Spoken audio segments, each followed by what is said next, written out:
2 உலக்கு பச்சரிசி, 1 உலக்கு இட்லி அரிசி, கொஞ்சம் வெந்தயம், ஒரே 1 ஸ்பூனு இல்லைன்னா 1 1/2 ஸ்பூன் உளுந்து போட்டுக்கோங்க.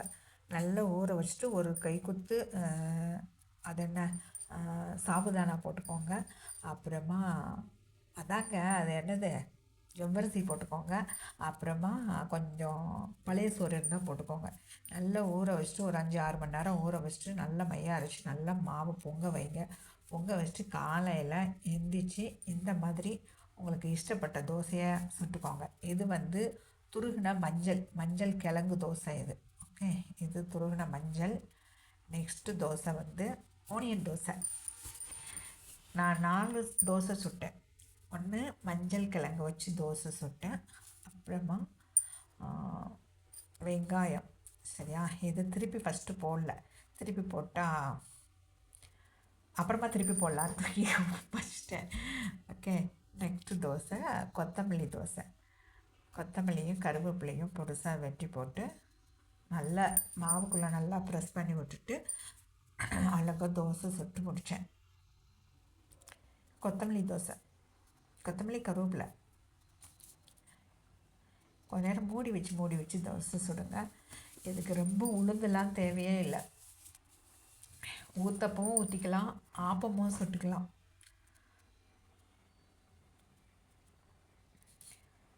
கொத்தமல்லி தோசை அடுத்தது ரெடி. கொஞ்சம் கூட ஒட்டலை பாருங்கள், அவ்வளோ அழகாக வருது. தோசை ரெடி. சரி பிளேட்டில் வைங்க. பிளேட்டில் வச்சாச்சு. நெக்ஸ்ட்டு தக்காளி தோசை. தக்காளி தோசை சொல்லலாமா? கொஞ்சம் மாவு ஊற்றிட்டு உடனே பொடுசாக கட் பண்ணி வச்சுருக்கிற தக்காளியை போட்டுக்கோங்க.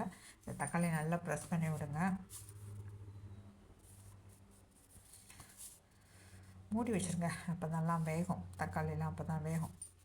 மூடி வச்சு கொஞ்சம் நேரம் ஒரு 2 மினிட்ஸ் போதும். சட்டு இந்த தோசையெல்லாம் சுட்டு முடிச்சிடலாம். ரெடி ஆயிடுச்சா? கொஞ்சம் அப்படியே இருக்குது. இது கொஞ்சம் திருப்பி போட்டு எடுக்கணும். அப்புறமா திருப்பி போட்டு எடுக்கலாமா?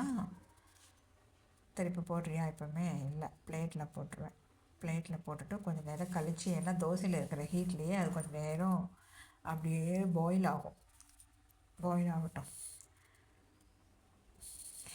மஞ்சள் கிழங்கு தோசை, ஆனியன் தோசை, டொமேட்டோ தோசை, கொத்தமல்லி கருவேப்பிலை தோசை. இந்த மாதிரி பிள்ளைங்க குழந்தைங்களுக்கு பெரியவங்களுக்கெல்லாம் அந்த மாதிரி தோசை சுடுங்க. சீக்கிரமாக ஜீரணமாகும், ரொம்ப டேஸ்ட்டாகவும் இருக்கும். குறைந்த செலவில் ட்ரை பண்ணி பாருங்கள், மிஸ் பண்ணாதீங்க. இது மட்டும்தான் பண்ணணும் இல்லை, மாவு மட்டும் நான் சொல்கிறது ரெடி பண்ணி வச்சுட்டு நீங்கள் உங்கள் இஷ்டத்துக்கு தோசை மேலே என்னன்னாலும் போட்டு சாப்பிடுங்க. உங்களுக்கு பிடிச்சதை கார்ன் போட்டுக்கோங்க, கேப்சிகம் போட்டுக்கோங்க, என்னன்னாலும் போட்டுக்கோங்க. சரியா? இது ஒரு வகையில் சீஸ் போடல, சீஸ் போட்டால் இது அப்படியே தோசை பீஸா தான். அதனால் உங்களுக்கு எப்படி பண்ணணுன்னு விருப்பமாக இருக்கோ அப்படி பண்ணிக்கோங்க. ஹெல்த்தியாக சாப்பிடுங்க. இது ரொம்ப ஹெல்த்தி, நிஜமாக சொல்கிறேன்.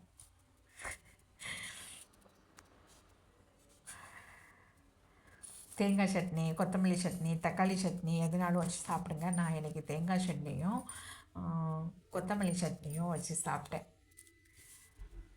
ஆக்சுவலாக ஆப்பம் ஊற்றலான்னு தான் போனேன். ஆப்பம் ஃபஸ்ட்டு வரல, சேட்டை பிடிச்சிச்சு.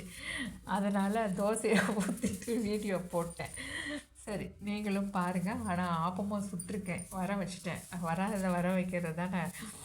ஆப்பமும் சுட்டிருக்கேன். அடுத்த வீடியோ வரும், இல்லைன்னா ஷார்ட்ஸில் பாருங்கள். ஆப்பமும் சூப்பராக வந்துச்சு. தேங்க்ஸ் ஃபார் வாட்சிங். டேக் கேர், பாய்.